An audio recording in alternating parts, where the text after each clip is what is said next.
Hey guys, hey, this is Anne Marie, the AntiHR HR Lady, and welcome to my channel. On this channel, I talk about employees' workplace rights and how employees can protect their workplace rights and assert them when they feel they're being violated. I also teach employees how to deal with human resources and how to understand that human resources does not exist to protect employee rights. So it's very important for you to know your rights before you interact with human resources. If this is of interest to you, please hit the subscribe button, like, comment, and tell a friend. So today we're going to talk about two very important laws that protect the rights of pregnant workers. And I want to thank one of my followers who asked a question about one of those laws and encouraged me to make a video to talk about this. If you have ever been pregnant, you know that employers do not always respect the rights of pregnant workers and often discriminate against people who are pregnant. Often they will try to not even hire you if they think that you're pregnant. So when you are an employee who becomes pregnant, it's very important for you to know what your workplace rights are. In this video, I'm going to talk about two key laws that are very important for employees to know about, especially if they are pregnant workers or people who might become pregnant or intend to become pregnant at some point.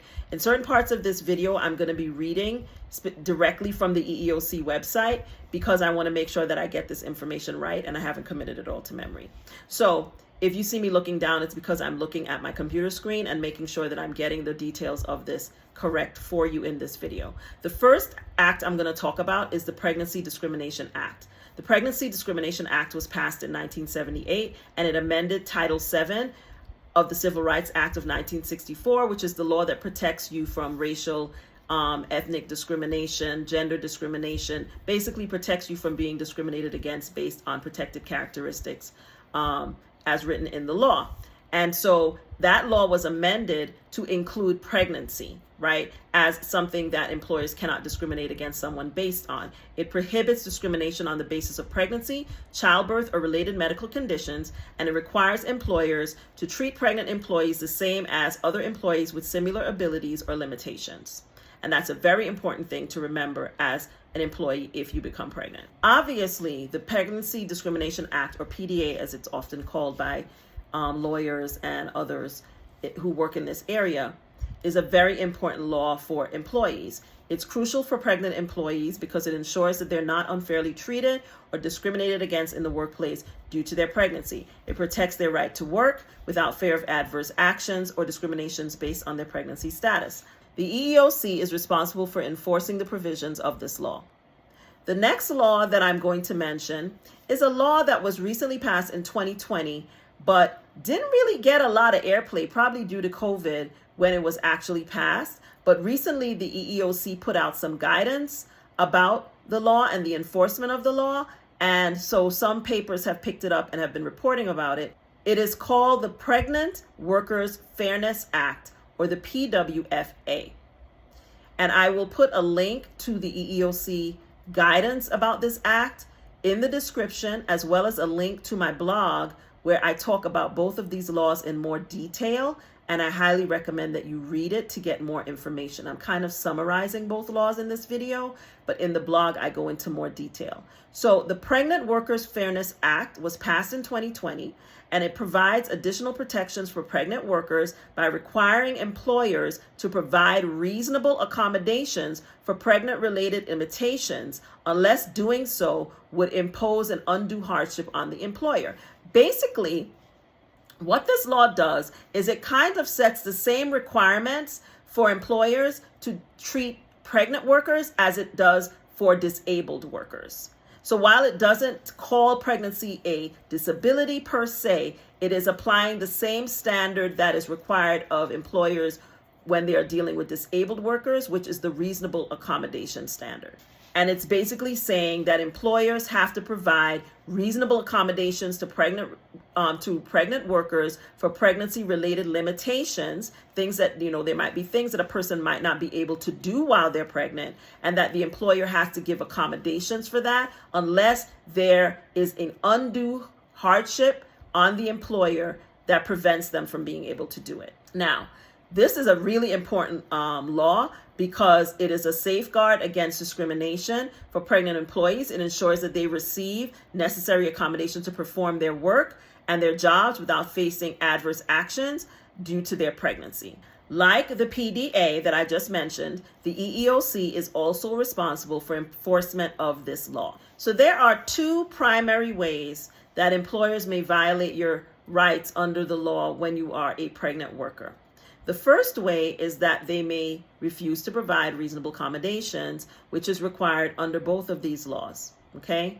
If that happens, they are violating your rights. Examples are refusal to give you breaks, modified duties, or temporary transfers. Those are violations of the PDA and the PWFA, and you should pay attention if that happens. The second way is if they retaliate against you for asking or asserting your rights under the PDA or PWFA. And this may look like demotions, pay cuts, unjustified disciplinary actions, as in writing you up or putting you on a PIP. That is forms of retaliation that you need to pay attention to. If either of these things happen, you need to carefully document them. And I have a documentation journal on my website that you can download and use to do this.